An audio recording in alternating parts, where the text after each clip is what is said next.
அதனாலதான் அப்போஸ்தலர் 9வது அதிகாரத்திலே 15வது வசனத்திலே இந்த பாத்திரத்தினுடைய கேரக்டர் என்ன என்பதை நீங்கள் புரிந்து கொள்ளலாம். அதற்கு கர்த்தர் நீ போ, அவன் புறஜாதிகளுக்கு ராஜாக்களுக்கும் இஸ்ரவேல் புத்திரருக்கும் என்னுடைய நாமத்தை அறிவிக்கத்தக்கதற்காக நான் தெரிந்து கொண்ட பாத்திரமாக இருக்கிறான். அல்லேலூயா. நீங்கள் யாருக்கெல்லாம் போய் இயேசுவை பற்றி சொல்லணும்னு சொன்னால் ராஜாக்களுக்கு சொல்லணுமா, புறஜாதிகளுக்கு சொல்லணுமா? ஆகவே உங்களை தெரிந்து கொண்ட பாத்திரம். நீங்கள் ஏதோ அழியக்கூடிய பாத்திரம் கிடையாது. தயவு செய்து அருமையான ஐயா, அருமையான அக்கா, அம்மா, சிஸ்டர், பிரதர், நீங்களாம் ஏதோ ஒரு மூலையில் வைக்கக்கூடிய பாத்திரம் கிடையாது. நீங்கள் சுவிசேஷத்தை அறிவிக்கிற பாத்திரம். நீங்கள் ராஜாக்களுக்கு சுவிசேஷத்தை அறிவிக்கிற பாத்திரம். தேவ சமூகத்தில் காணப்படக்கூடிய பாத்திரம். உங்கள் பாத்திரம் இன்றைக்கு நிரம்பி வழிகிறது. அல்லேலூயா. நான் தெரிந்து கொண்ட பாத்திரமாக இருக்கிறான். நீங்கள் தேவனால் தெரிந்து கொள்ளப்பட்ட பாத்திரம். நீங்கள் தேவனால் தெரிந்து கொள்ளப்பட்ட பாத்திரம்.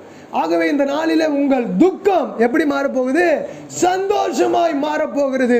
உங்கள் பாத்திரம் நிரம்பி வழிகிறது. உங்கள் பாத்திரம் தேவ சமூகத்திலே இருக்கிறது.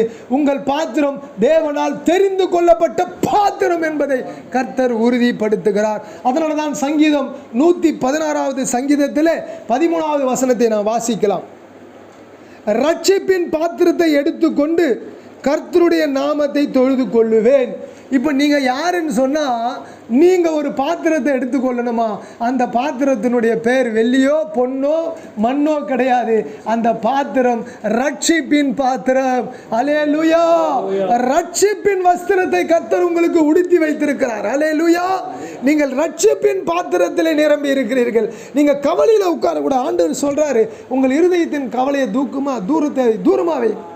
இந்த துக்கமும் கவலையும் உங்கள் வேதனையும் உங்களை டிப்ரெஷனுக்குள்ளே கொண்டு போகிறது. நீங்கள் செய்யக்கூடிய ஊழியத்தை தடுக்கிறது. நீங்கள் ஜெபிக்கக்கூடிய ஜெபத்தை தடுக்கிறது.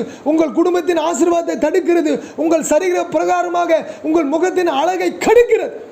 இன்றைக்கி யாரோ ஒருத்தர் தூக்கம் இல்லாமல் உங்களுடைய முகத்துக்கு நீங்கள் கெடுத்துக்கிறீங்க. தயவு செய்து கர்த்தர் சொல்லுகிறார், இந்த ஜெப குறிப்பில் யார் இருந்தாலும் சரி, அல்லது இந்த ஜெப குறிப்பை யார் வெளியே கேட்டாலும் சரி, உங்களுடைய சந்தோஷம் உங்களுடைய துக்கத்துக்குள்ளேயே முடிந்து போகுது.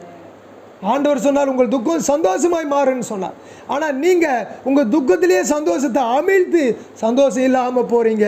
இந்த நாள் உங்களுக்கு தூக்கத்தின் ஒரு நல்ல நித்திரையை கொடுக்க போகிறான். நான் அதற்காக இந்த இடையில ஜெபிக்க போகிறேன். ஆண்டவரே, யார் தூக்கம் இல்லாமல் கலங்கி கொண்டிருக்கிறார்களோ அவர்களை நசரேயனாகிய இயேசுவின் நாமத்தினாலே தூங்கும்படியாய் நல்ல ஆவியை நான் கட்டளையிட்டு கொடுக்கிறேன். அவர்கள் நல்லபடியாய் தூங்கட்டும், ஆசீர்வாதமாக இருக்கட்டும். உம்முடைய பிரசன்னம் இருப்பதாக.